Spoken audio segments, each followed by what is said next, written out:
तब तक इसके अंदर निखरता नहीं आएगी। यदि जीवन में केवल सुख ही सुख बना रहे तो जीवन फिर बनता नहीं है, सुधरता नहीं है, वो जीवन बिगड़ जाता है। तो इस सुख के साथ में दुख का आना भी अति आवश्यक है। इस भक्ति के मार्ग पर चलते हुए दुखों को भी सहन करने की क्षमता होनी चाहिए। हे प्रभु, जैसे आप रखोगे वैसे ही हम रखेंगे, वही हमें स्वीकार है। तो अंत भगवान उसे अपना लेते हैं, अपने चरणों का आश्रय प्रदान कर देते हैं। तो बंसी भी यही कहती कि मैंने जीवन में इतने कष्टों को जब सहन किया तब जाकर के भगवान के अधरामृतों का पान करने का मुझे अवसर प्राप्त होता है। कंदरा में जब भगवान सुखदेव ने ये श्लोक को श्रवण किया तो देखा हो मेरे आराध्य प्रभु की सुंदरता का वर्णन है। ये ध्वनि, ये आवाज किधर से आई? कंदरा से बाहर निकल करके आए तब तक इन बालकों ने दूसरा श्लोक गाया, जिस श्लोक में भगवान की दयालुता का वर्णन किया गया। पहले श्लोक में सुंदरता का वर्णन है तो दूसरे श्लोक में भगवान की कृपालुता का, दयालुता का वर्णन किया गया कि अहो बकीयस्तन कालकूटम जिगांसया पायेद पिशाद्वी लेवे गतिं धात्रिचितां ततोऽन्यं कम्बा दयालुं शरणं व्रजेम। अहो बकीय स्तनकाल कूटम, अहो माने होता आश्चर्य, कितना बड़ा आश्चर्य। स्तनकाल कूटम, बाल गात्री राक्षसी पूतना अपने स्तन में कालकूट नाम का विष लगा के है और वो विष युक्त स्तन लाला कन्हैया के मुखड़े में है। जो बाल घातनी है, राक्षसी है और विष का पान करा रही है। लाला कन्हैया ने जब उसका वध किया और वध करके उसको जो गति प्रदान की नहीं, वो कोई साधारण गति नहीं थी। लेभे गतिम धात्री, धात्री कहते मां से, मां यशोदा, मां देवकी की जो गति होनी थी वही गति उन्होंने पूतना को प्रदान कर दी। तो कम्बा दयालु शरणम व्रजेम, कितने दयालु हैं श्री कृष्ण। जो विष का पान करा रही थी, बाल घातनी है, राक्षसी है और उसको भी भगवान ने मां की गति प्रदान कर दी। दौड़ करके सुखदेव भगवान आए इन बालकों के पास, भैया तुमने बहुत सुंदर गाया और सुनाओ। हमारे गुरुदेव ने इतना ही हमें बताया। आपके गुरु हैं कौन? श्री वेद व्यास जी महाराज। समझ गए ये मेरे पूज्य पिताजी हैं और आज चलने के लिए फिट हो।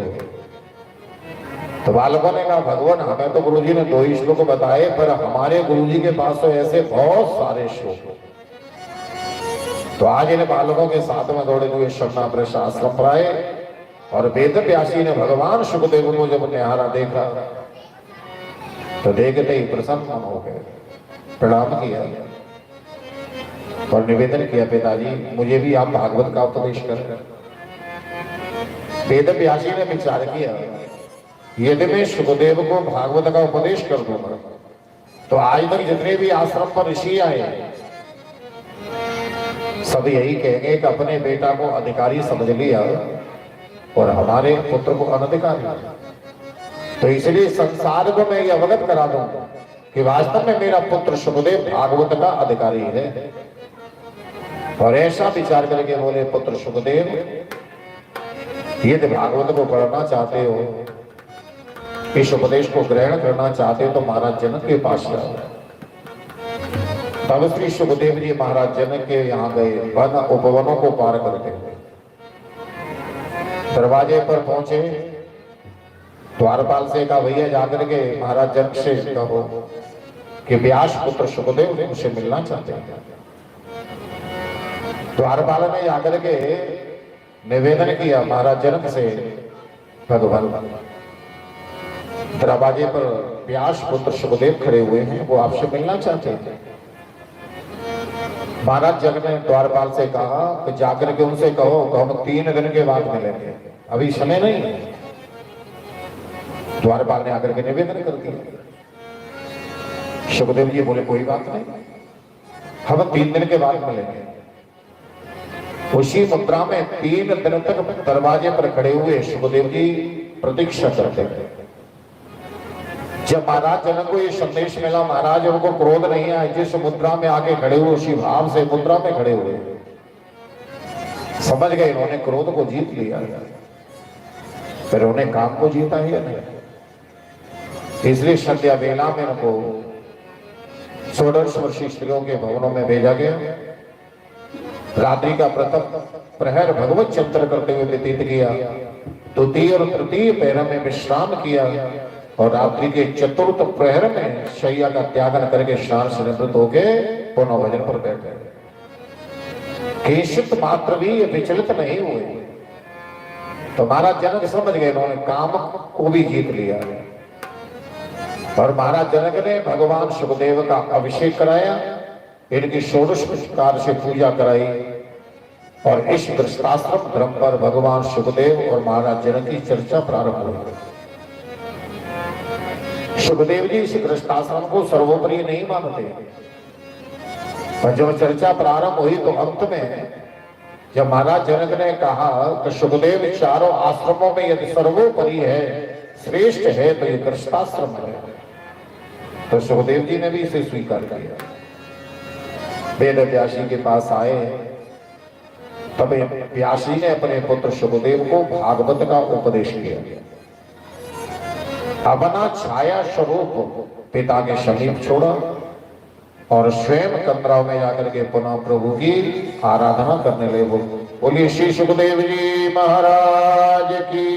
ये मन लागो मेरो यार, हरि फकीरी में मन लागो मेरो यार, फकीरी में मन लागो मेरो यार, फकीरी में मन लागो मेरो यार, फकीरी में जी, फकीरी में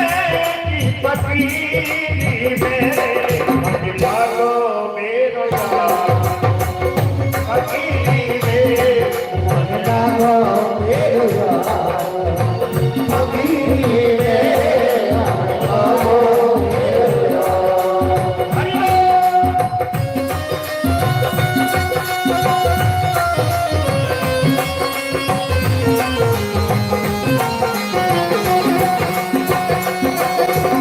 यार।